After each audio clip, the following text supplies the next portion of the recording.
Hey there, YouTube. What do you think about parenting?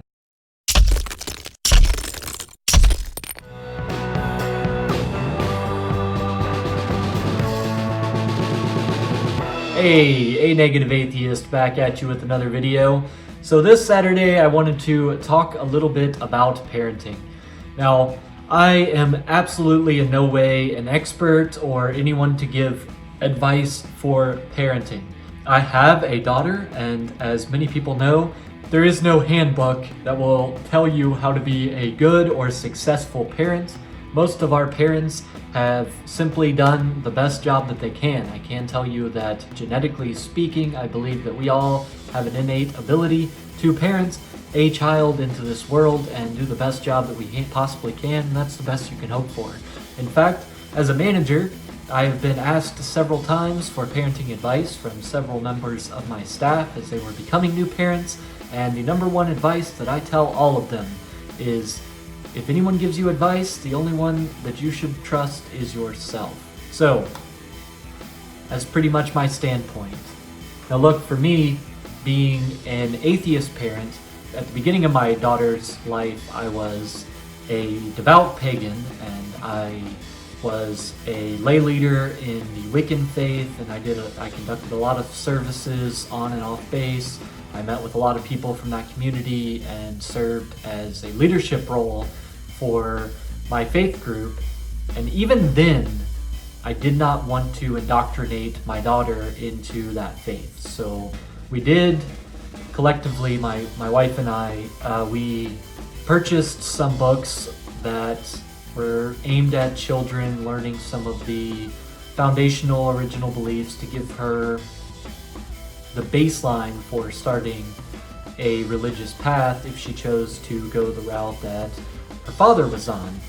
However, we also allowed her to attend Bible school on Sundays when we were in Arkansas with her great-grandmother, because I thought it was important that she learned many different traditions and she learned the culture around these traditions. Now for me, being a secular parent now means that I want to continue to expand her repertoire for how many things that she knows about. Not necessarily control what she believes, but teach her not what to think, but how to think, how to evaluate rationally her decisions, and to give her all of the tools and knowledge that she needs to go forward in her life.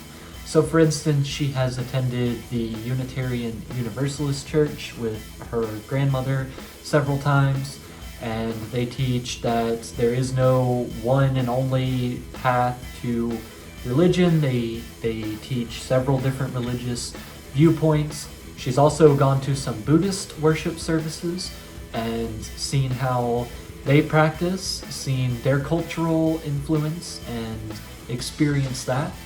She's heard some stories from me on my adventures with the Hare Krishna group, and we have discussed, and she's even seen some coffee ceremonies from some Ethiopian traditions. They were, of course, a Christian-based group, so she got some of that as well, but the point is that we try to arm her with as much information as possible without telling her what is the fact that she should believe in, or the facts that she should believe in. We're not telling her what that she should believe. Rather, we are trying to teach her how to decide for herself what she should believe in. So a lot of my family members have been slightly confused as to exactly what we are doing when it comes to the religious aspect of our daughter. And quite frankly, this will go into the bucket of don't trust anyone else's opinion, only trust yourself. So if I could give you one piece of advice, if you're a new parent or if you're already a parent and you're looking for advice on how to raise your child, I would say that you should raise them however you best think you should raise them. There is no right or wrong answer. I think that having a healthy understanding of questioning why the world works the way that it does, rather than that the world works the way that it does, or allowing them to gain the skills on evaluating things themselves. So instead of teaching them that the earth is round, teach them about how we discovered that the earth was round, or the evidence that we have that the world is round. You should tell them, if you believe or you choose to tell them that you think evolution is a valid standpoint, then you should tell them why evolution is a valid standpoint and what evidences you've seen or that you've heard discussed that you can point to and show you can evaluate things that way. Instead of telling them the end result, what information you want them to be able to regurgitate, you should teach them how to discover this information for themselves. And that is my opinion. Once again, I think that a good, healthy dose of skepticism is good for everyone. The more tools that we give a child in their early life, the better and more adapted they will be as they get older and they start to learn other things that you don't necessarily want to teach them or you don't even necessarily agree with.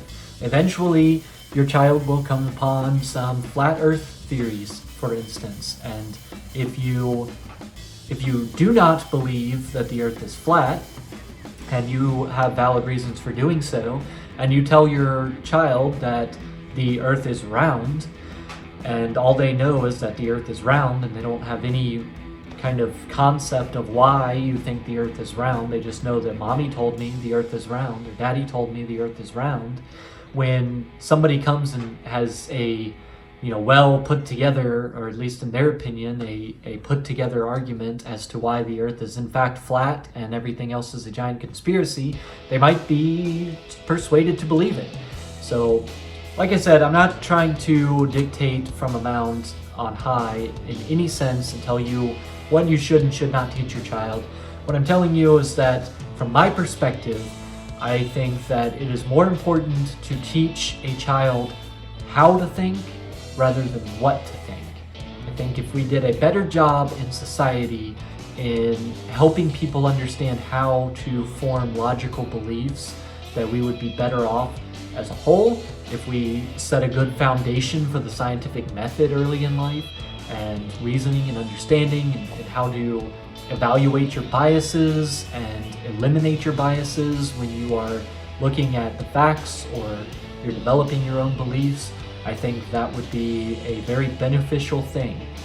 If you hold beliefs that I don't necessarily hold, and you want to teach them those things, I encourage you to do that. I'm not telling you that you should not do that. I'm not telling you that you shouldn't take your child to church.